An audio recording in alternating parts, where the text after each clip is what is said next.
എല്ലാ പാഠഭാഗങ്ങളും ഉൾക്കൊള്ളിച്ചിട്ടുള്ള mock test. September 29 Logos quiz എക്സാമിന് എല്ലാവർക്കും വിജയാശംസകൾ നേരുന്നു. എല്ലാ പാഠഭാഗങ്ങളുടെയും പ്ലേലിസ്റ്റുകൾ ഈ വീഡിയോയിൽ അപ്ലോഡ് ചെയ്തിട്ടുണ്ട്. കാണാത്തവരുണ്ടെങ്കിൽ ആ വീഡിയോസ് ഒന്ന് കാണുക. ഡാഷ് അനുഗ്രഹത്തിൻ്റെ ആരാമം പോലെയാണ് എന്നാണ് പ്രഭാഷകൻ 40:17 പറയുന്നത്. കാരുണ്യം. ഡാഷ് അനുഗ്രഹത്തിൻ്റെ ആരാമം പോലെയാണ് എന്നാണ് പ്രഭാഷകൻ 40:27 പറയുന്നത്. ദൈവഭക്തി. ജനതകൾ അവൻ്റെ വിജ്ഞാനം പ്രഘോഷിക്കും. ആരുടെ? നിയമ പണ്ഡിതൻ്റെ. സ്വന്തം ജനത്തെ ഉപദേശിക്കും. ആര്? ജ്ഞാനി. സമൂഹം അവൻ്റെ സ്തുതി ഉദ്ഘോഷിക്കും. ആരുടെ? നിയമ പണ്ഡിതൻ്റെ. അവൻ്റെ മേൽ സ്തുതി കുന്നുകൂടും. ആരുടെ മേൽ? ജ്ഞാനിയുടെ. അവൻ്റെ നാമം അനശ്വരമാകും. ആരുടെ? ജ്ഞാനിയുടെ.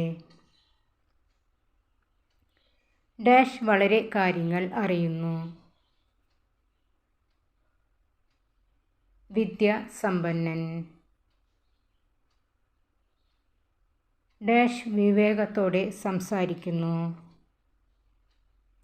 അനുഭവസമ്പന്നൻ. നിങ്ങളുടെ നഗരത്തിൽ നിന്ന് ഞങ്ങളുടെ കാലുകളിൽ പറ്റിയിട്ടുള്ള പൊടി പോലും നിങ്ങൾക്കെതിരെ ഞങ്ങൾ തട്ടിക്കളയുന്നു. കർത്താവ് ആരോടാണ് ഇപ്രകാരം പറയാൻ പറഞ്ഞത്? 72 പേരോട്. നിങ്ങളെ സ്വീകരിക്കാത്തവരുടെ പട്ടണത്തിൽ നിന്ന് പോകുമ്പോൾ അവർക്കെതിരെ സാക്ഷ്യത്തിനായി നിങ്ങളുടെ കാലിലെ പൊടി തട്ടിക്കളയുവിൻ. യേശു ആരോടാണ് ഇപ്രകാരം പറഞ്ഞത്? അപ്പൊസ്തലന്മാരോട്. സമറിയക്കാരുടെ തിരസ്കാരത്തെക്കുറിച്ച് ലൂക്ക എത്രാം അധ്യായത്തിലാണ് കാണാൻ കഴിയുന്നത്? 9-ാം അധ്യായത്തിൽ.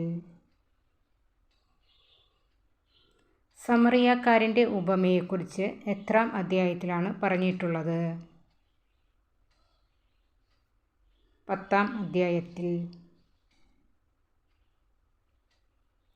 എത്രാം അധ്യായത്തിലാണ് പിശാച് ബാധിച്ച ബാലനെ സുഖപ്പെടുത്തുന്നത്? 9-ാം അധ്യായത്തിൽ. എത്രാം അധ്യായത്തിലാണ് ഊമനായ പിശാചിനെ ബഹിഷ്കരിക്കുന്നത്? 11-ാം അധ്യായത്തിൽ. എത്ര പ്രാവശ്യം ഞാൻ വടികൊണ്ട് അടിക്കപ്പെട്ടു എന്നാണ് 2 കൊറിന്തോസ് 11-ാം അധ്യായത്തിൽ പറയുന്നത്? 3 പ്രാവശ്യം. എത്ര പ്രാവശ്യം യഹൂദരുടെ കയ്യിൽ നിന്നും 1 കുറയെ 40 അടി വീതം ഞാൻ കൊണ്ടു എന്നാണ് പറയുന്നത്? 5 പ്രാവശ്യം. തോല ഇസ്രായേലിനെ എത്ര വർഷമാണ് നയിച്ചത്? 23 വർഷം. ജായിർ ഇസ്രായേലിൽ എത്ര വർഷമാണ് ന്യായപാലനം നടത്തിയത്? 22 വർഷം. സ്വന്തം ജീവനെ മരണത്തിന് ഏൽപ്പിച്ച ജനം? സെബുലൂൺ. യുദ്ധക്കളത്തിൽ ആരാണ് മരണം വരിച്ചത്?